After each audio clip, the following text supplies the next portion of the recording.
Welcome to Into the Mind of a Madman. You are now rocking with me, the Madman, and the conversation I want to have with you today is about interactions with cops, the police. As a black man, there's always been a standing conversation of how should you act when approached by officers of the law. And you know, as a proud black man, I kind of wanted to speak on this, to speak to the youth, to speak to other black men, and just to speak to people in general, because the knowledge is the knowledge. You know what I'm saying? Now, I understand our, as a black man, our interaction with police doesn't necessarily come as welcomed as many other races. You know, as a person who subscribes to living in America, we subscribe and are granted certain amount of treatment and freedoms within being a citizen of America, being somebody who's born here, raised here, or either got a green card or and came here for a better life, right? But it doesn't always show up when we come into these interactions. We may not even call police at certain times because we don't feel comfortable with the past interactions that lead us to where we are today. And this conversation I really want to have and add my 2 cents to is because I seen a lot of traffic stop videos on the internet, and it's not that I don't agree with how some people handle them. I just think we have to be more knowledgeable in the circumstances so we can not end up in a situation where it's unfavorable to us, right? At some point, we can't continue to watch the videos that are not going in our favor and just accept it or acquiesce to it being normal. Now, if you ask me my opinion on what a person and especially a black man should do when approached by a cop, I would say do whatever you need to do to make it home, to make it to a courtroom.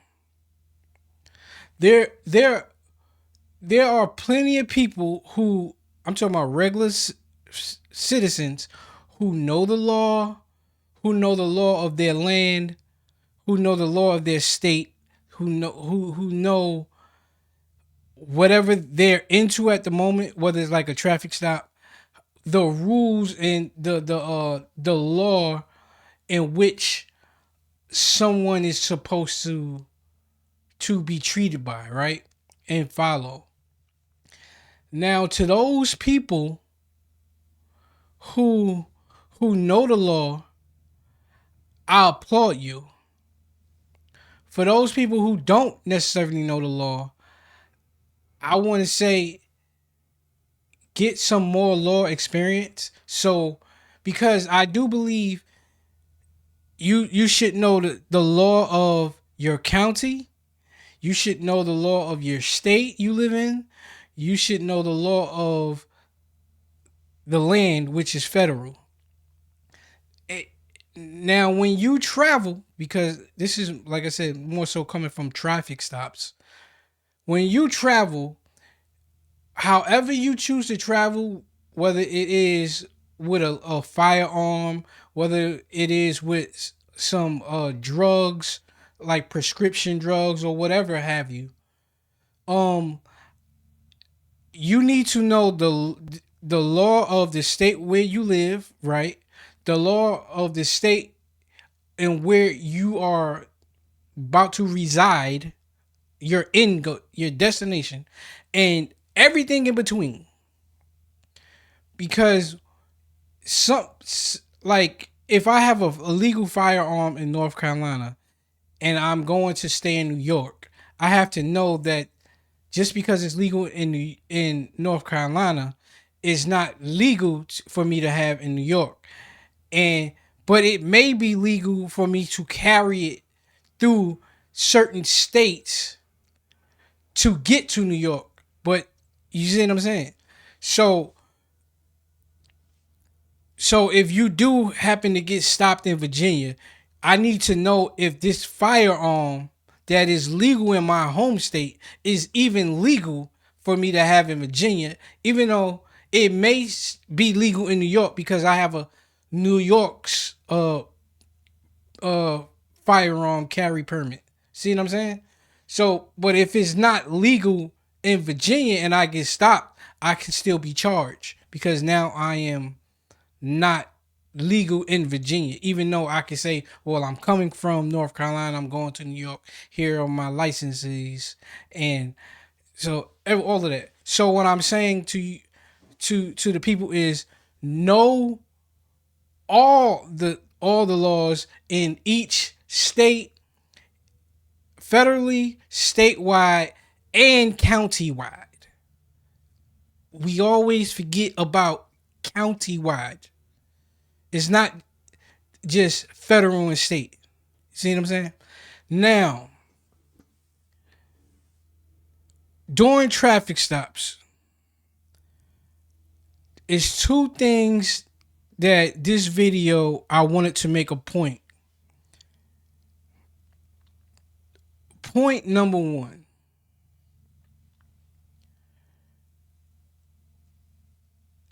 There is no law. There is no law that is fought in the streets. All law is fought in a courtroom, some type of federal building that sanctions laws far as like Congress or something like that. These where laws are fought, where you can have a defense, they have the prosecutors, and you fight out in front of a judge, a magistrate, or whatever, what law is broken, what law is not broken, what laws can be applied, and all of that, right? You do not fight laws on the side of a road. I don't. I want people to really understand that law is not fought on the side of a road. It's not fought on your doorstep. It's not fought in the park. It's not fought. It's not fought outside of a courthouse or the Congress building. You know what I'm saying? So even though you do know the law of where you are, right? You are standing your two feet. You may know the law, but the person you fighting with, or the person you are going back and forth with, who maybe is an officer, right? You'll never win. Or all you are doing at that point is creating tension. You know what I'm saying? Because the officer you are trying to tell this law to that, hey, if you look at this statute and all of this, whatever, they may not even know this. These police officers are not lawyers. They may not even know the law in which you are speaking to.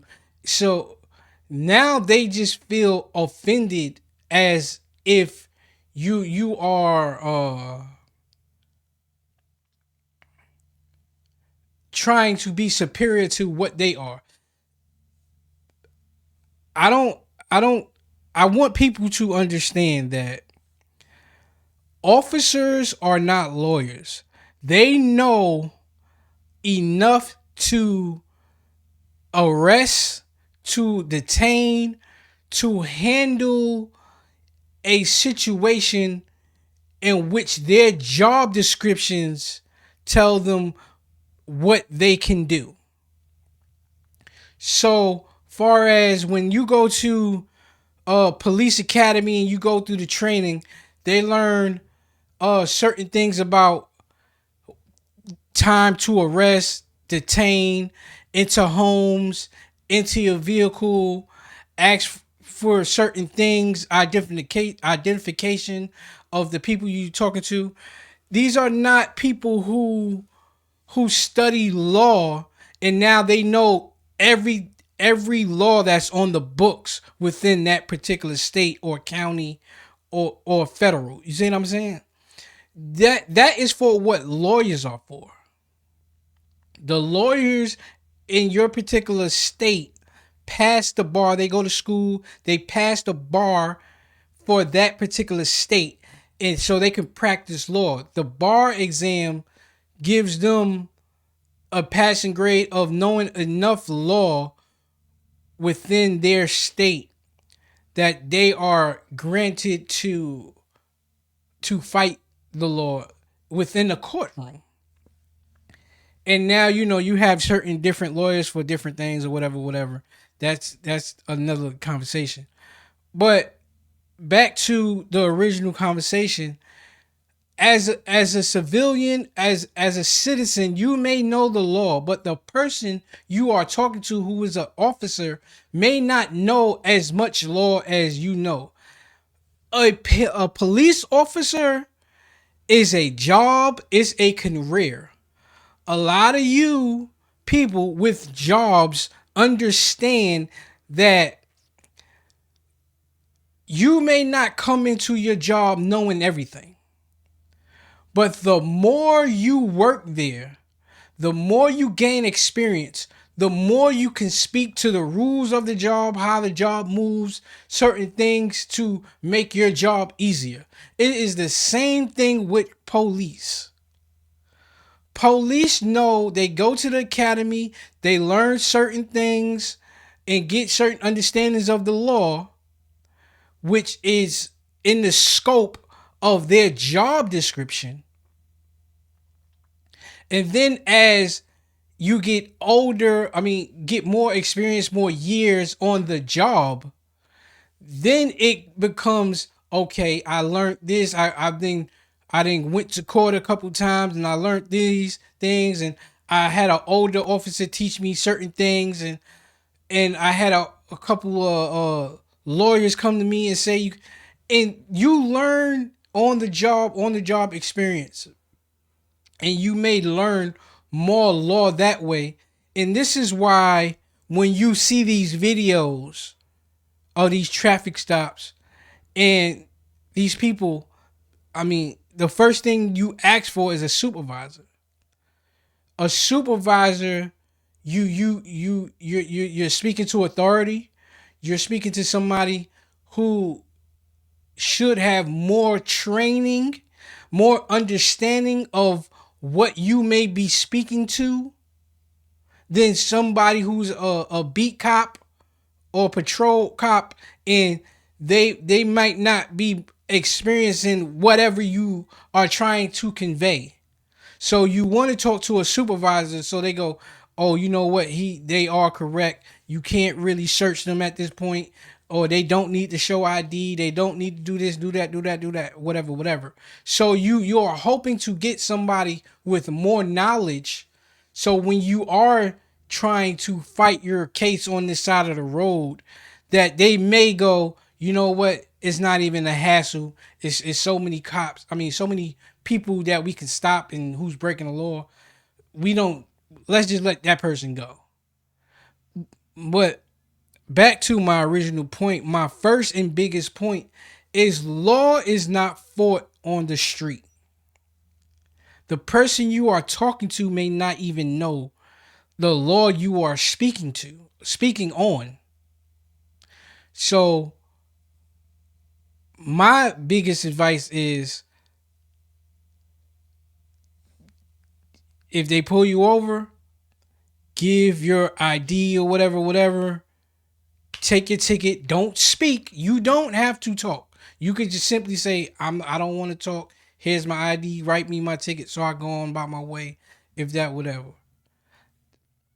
Now, I do want you to understand,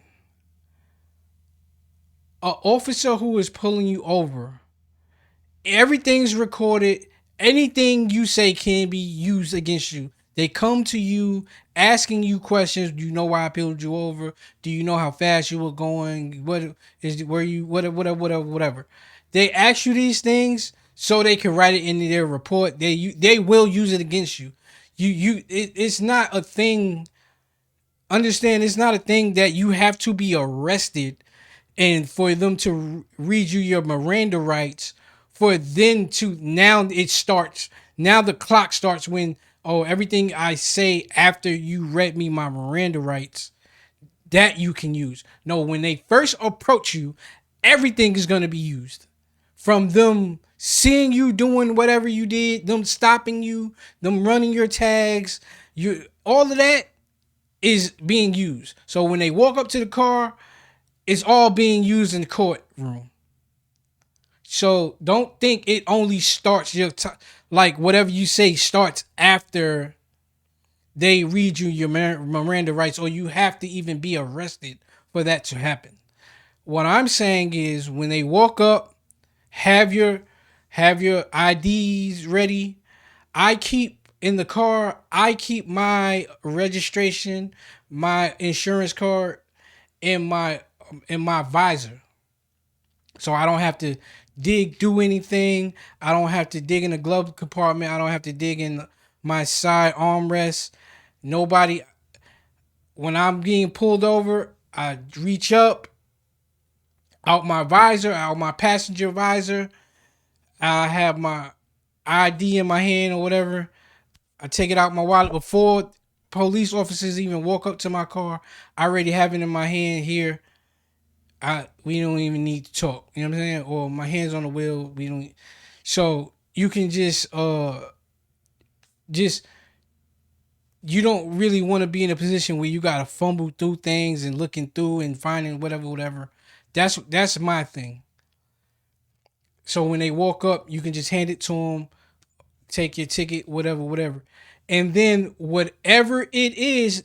Now, like I said, you if you want to talk. You get the information you may need. Why did you pull me over? Okay, cool, understanding. Now you can use that to fight in the courtroom. See what I'm saying? Whether it's traffic court or whatever court, criminal court, because whatever happened.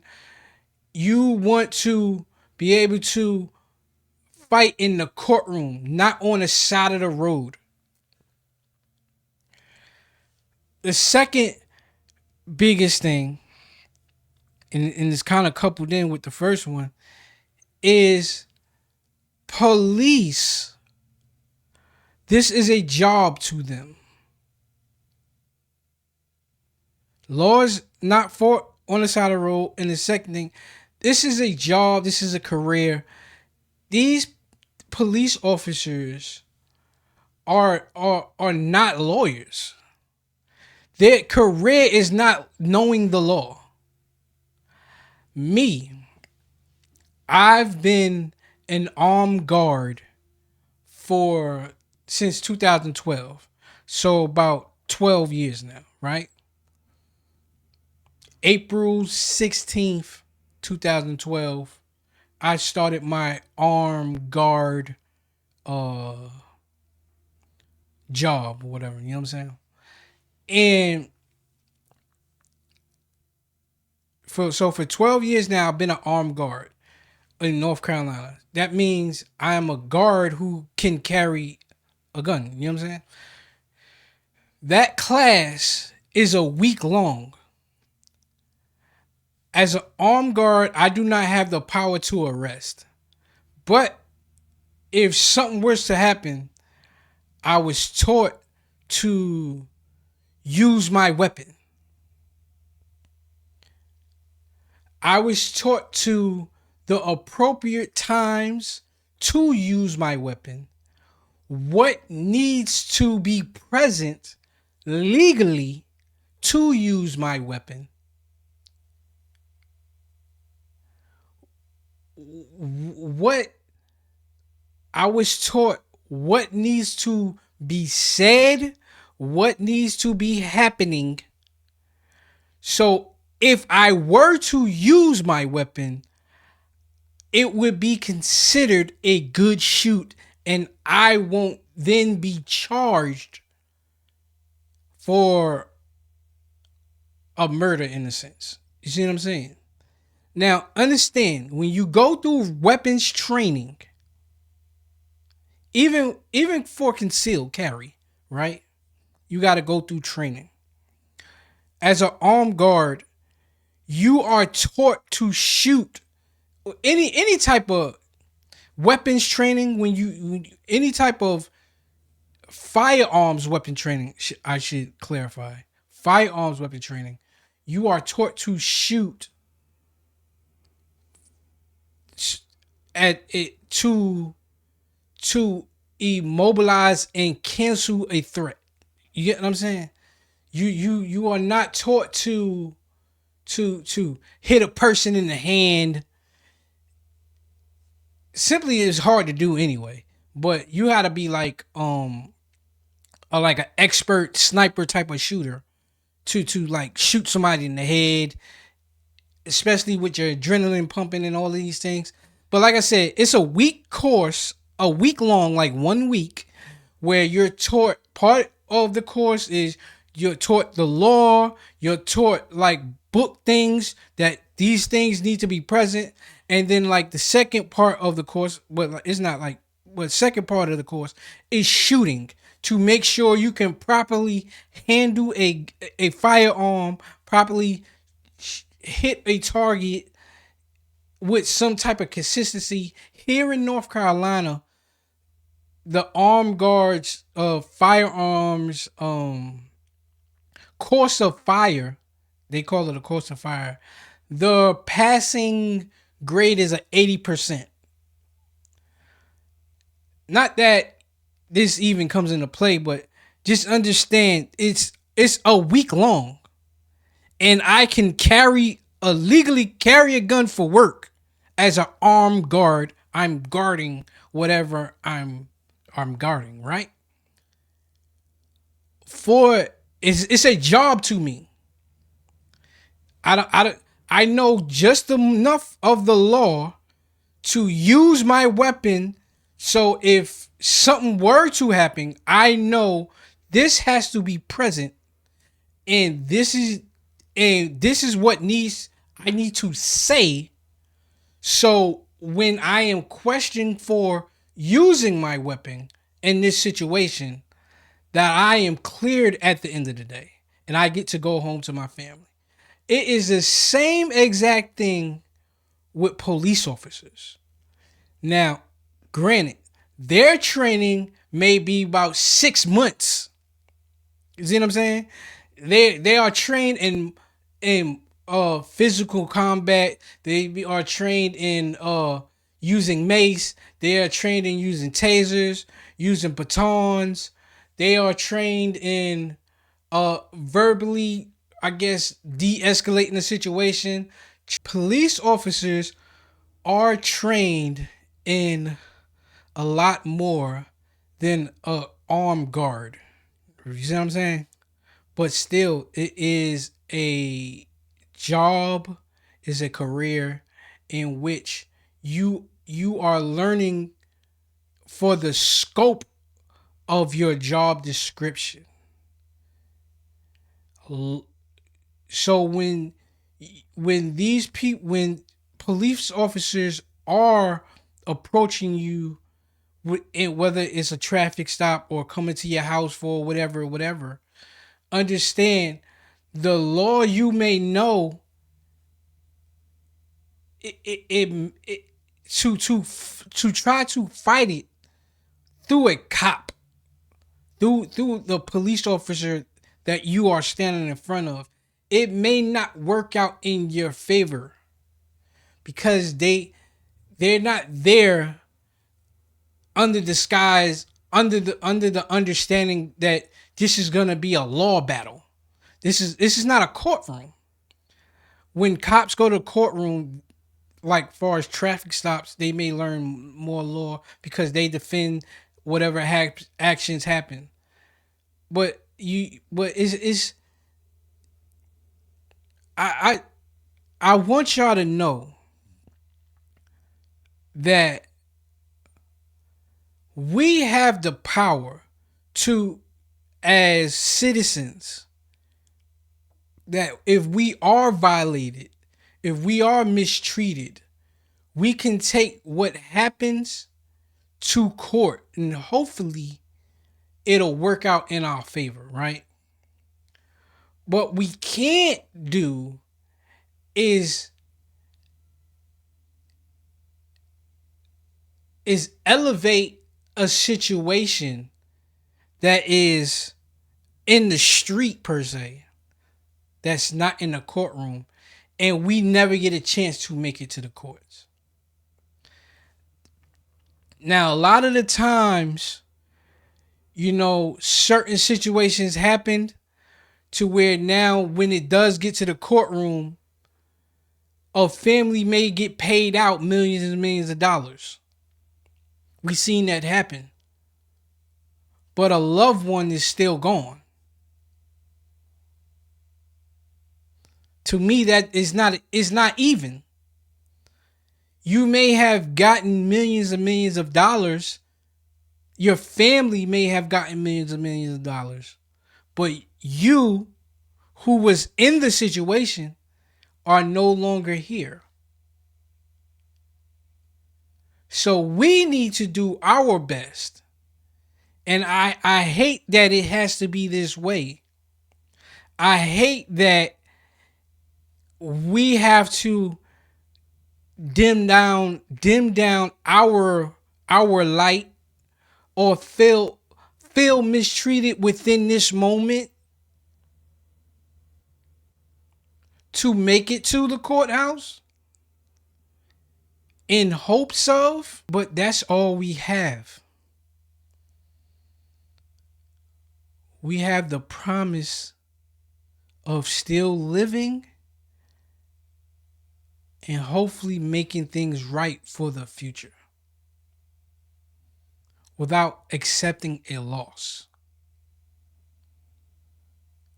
So my advice to my daughter, to anybody else out there, whenever you come across this video, is make it home, make it to the courtroom where law is fought. Know your rights, know the laws of the land in which you are on and in traveling, where you are residing, where you're going, your destination, where you're staying. Know the laws. Hopefully, if you come across an officer in which you can use your knowledge and not make them feel lesser than, because I feel like a lot of you showing your knowledge puts a lot of these officers in a lesser than position because they just take it like that, is all I'm saying. Not that is your intentions. They just take it like that. But know what it is. But make it home. Make it to fight another day. The laws of the land are not fought outside of a courthouse. So my peoples, my black peoples, my black men, my black women, people in general, I love you. I hope you take heed to what I'm saying. and hopefully there'll be a change to where our interactions with police officers are on the greatest terms.